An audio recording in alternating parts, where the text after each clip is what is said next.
오늘 아모스서 9장 말씀입니다.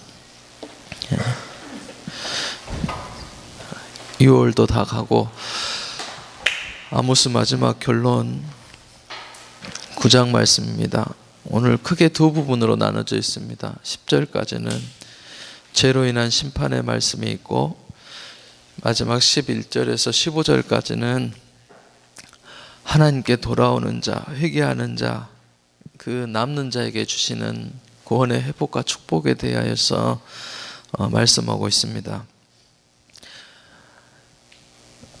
제목이 제단에 대한 환상으로 되어 있죠. 심판이 시작되는데 우상의 제단에서부터 시작됩니다. 1절에 보니까 주님께서 당 곁에 서 계신 모습을 보여주십니다. 다섯 번째 심판에 관한 그런 환상입니다. 지금 우상에게 예배하는 자들을 멸하시는 모습이 나와 있습니다. 제단 기둥을 무너뜨리고 그 우상을 섬기는 자 머리 위로 무너져 죽게 한다. 그리고 살아남은 자는 칼에 죽게 한다. 음부 하늘 또 산꼭대기 바다 밑에 숨어도 심판을 피할 수가 없습니다. 죄인이 숨을 곳이 없다라고 말씀합니다. 왜 그러냐면 하나님께서 하늘도 땅도 우주도 다 다스리기 때문에 창조주이시고 또 그 모든 것들을 다스리는 분이기 때문에 그 심판을 피할 수 없다라고 그렇게 말씀합니다. 4절에 그 심판을 피할 길은 하나님의 말씀을 듣고 하나님을 찾고 회개하고 돌이키는 것뿐입니다. 8절에 보니까는 이스라엘이 다 망해도 하나님의 경고를 심각하게 받아들이고 믿음을 끝까지 지킨 사람에게는 남는 자의 그런 축복을 주십니다. 한 번 더 체질하십니다. 9절에 보니까 하나님의 백성을 구별하시려고 채로 걸러내신다. 알곡을 구분해내신 후에 이제 남는 자를 회복시키시고 번성케 하신다라고 그렇게 말씀하십니다. 지금 여기까지 말씀은 심판의 말씀이에요. 마지막 성전에서 우상을 섬기고 있는 그런 자들을 찾아서 심판하시는 그런 하나님의 말씀이 있습니다. 그리고 마지막 결론 11절에서 15절의 말씀은 이제 소망과 약속의 말씀을 주세요. 아모스 말씀은 처음부터 여기까지는 다 심판에 대한 경고 또 제 잘못한 것에 대한 목록을 계속해서 말씀하시면서 하나님을 찾고 회개하고 돌아오라라고 그렇게 말씀하셨습니다. 그래서 다윗의 장막으로 돌아올 사람 남는 자들에게 주실 축복에 대해서 말씀합니다. 11절 보니까 여호와께서 직접 말씀하시죠. 내가 무너진 다윗의 장막을 다시 일으키고 틈새를 막으며 회복시켜 주겠다. 하나님께서 직접 일으켜 주시고 틈을 막으시며 세워주시겠다라고 그렇게 약속하고 있습니다. 다윗의 장막은 무엇입니까? 다윗의 장막은 하나님께서 임재하셨던 것이고 또 하나님과 교제가 있었던 것이고 하나님과 만남의 장소였습니다. 다윗은 어쩝니까? 매일 아침마다 주님 앞에 나아갔습니다. 그리고 하나님을 사모하고 그 열심이 있는 자 또 특심을 품은 그러한 사람이었습니다.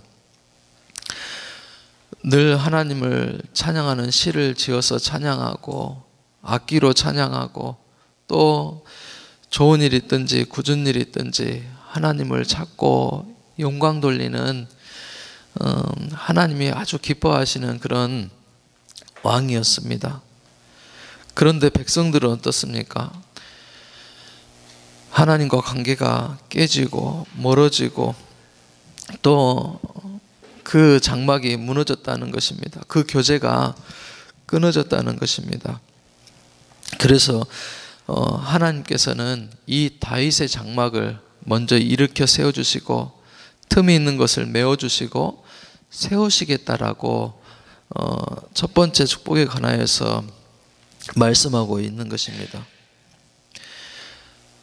나는 하나님과 관계 속에서 긴급하게 세워야 할 이 하나님 말씀하시는 다윗의 장막이 무엇인지 생각해 보아야 되겠습니다.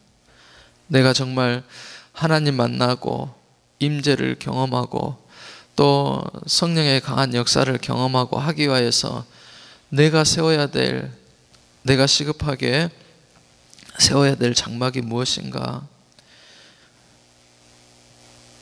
기도일 수도 있고 예배의 자리일 수도 있고 또 말씀을 묵상하는 것일 수도 있고 하나님이 나에게 주신 사명을 이루어가는 것일 수도 있습니다.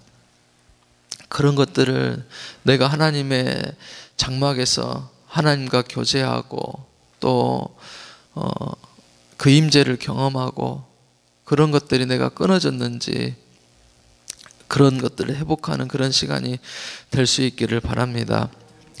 12절에 보면 에돔에 대해서 말씀합니다.